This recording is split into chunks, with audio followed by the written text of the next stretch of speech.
मथुरा वृंदावन विधानसभा seat पर चुनावी घमासान बढ़ता जा रहा है। अभी तक मथुरा वृंदावन सीट से सर्वाधिक 9 बार कांग्रेस और 5 बार भारतीय जनता पार्टी ने जीत हासिल की है।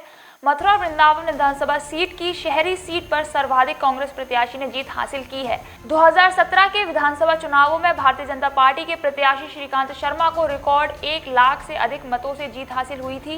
कांग्रेस प्रत्याशी प्रदीप माथुर करीब 42,000 मत लेकर दूसरे स्थान पर रहे थे, तो वहीं बसपा प्रत्याशी योगेश द्विवेदी को 31,000 और रालोद प्रत्याशी अशोक अग्रवाल को करीब 29,000 मत प्राप्त हुए थे। लेकिन इस बार मुकाबला रोमांचक होता जा रहा है, जहां एक तरफ भाजपा प्रत्याशी श्रीकांत शर्मा, कांग्रेस के प्रत्याशी प्रदीप माथुर और भाजपा से बागी हुए बसपा प्रत्याशी के रूप में एसके शर्मा और सपा गठबंधन प्रत्याशी के रूप में देवेंद्र अग्रवाल चुनाव मैदान में हैं।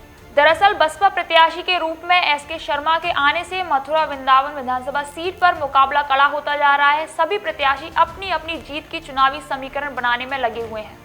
इस वक्त चुनावी संग्राम चल रहा है। प्रत्याशी पूरे दमखम के साथ चुनाव मैदान में वोटरों के बीच जा रहे हैं। मथुरा वृंदावन विधानसभा की सीट पर भी मुकाबला रोमांचक होता हुआ नजर आ रहा है।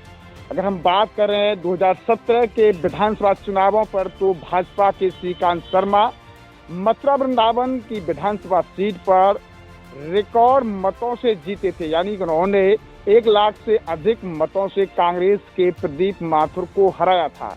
इस बार एसके शर्मा बसपा प्रत्याशी के रूप में चुनाव मैदान में है, जिससे कि मथुरा वृंदावन विधानसभा सीट का समीकरण फिर एक बार रोमांचक होता हुआ नजर आ रहा है।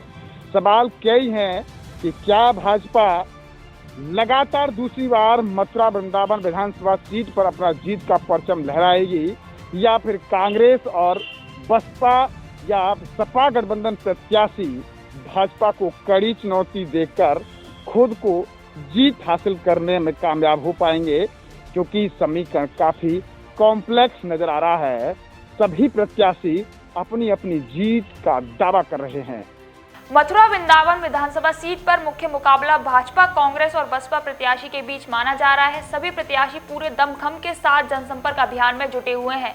अब देखना होगा कि 2022 के विधानसभा चुनावों में क्या भाजपा लगातार दूसरी बार जीत का परचम लहराने में सफल हो पाती है, या फिर कांग्रेस या बसपा प्रत्याशी भाजपा को पराजय करने में कामयाब हो पाते हैं। यह आने वाला वक्त बता पाएगा। बहरहाल मथुरा वृंदावन विधानसभा सीट पर प्रत्याशियों के बीच मुकाबला रोमांचक होता नजर आ रहा है। दरअसल मथुरा वृंदावन विधानसभा की सीट ब्राह्मण बाहुल्य सीट मानी जाती है। करीब 1 लाख मतदाता यहाँ ब्राह्मण है। दूसरे नंबर पर वैश्य मतदाता आता है। ऐसे में दोनों ही मतदाता निर्णायक माने जाते हैं। अब चुनाव चूंकि बहुत नजदीक है, मतदान की तारीख, प्रत्याशी पूरे दमखम के साथ मतदाताओं के बीच जा रहे हैं। अब देखना होगा कि जातिगत समीकरण में कौन प्रत्याशी सफल हो पाता है, किसके समीकरण सटीक बैठ पाते हैं, ये आने वाला वक्त बता पाएगा। बहरहाल मथुरा वृंदावन विधानसभा सीट भी मुकाबले को लेकर रोमांचक होती हुई नजर आ रही है। अब आने वाला वक्त बता पाएगा कि आखिर 22 में मथुरा वृंदावन विधानसभा सीट पर विधायक कौन होता है। बहरहाल सभी प्रत्याशी अपनी अपनी जीत का दावा कर रहे हैं। न्यूज़ का पर्सन गोपाल जग्गा के साथ गोविंद भारद्वाज।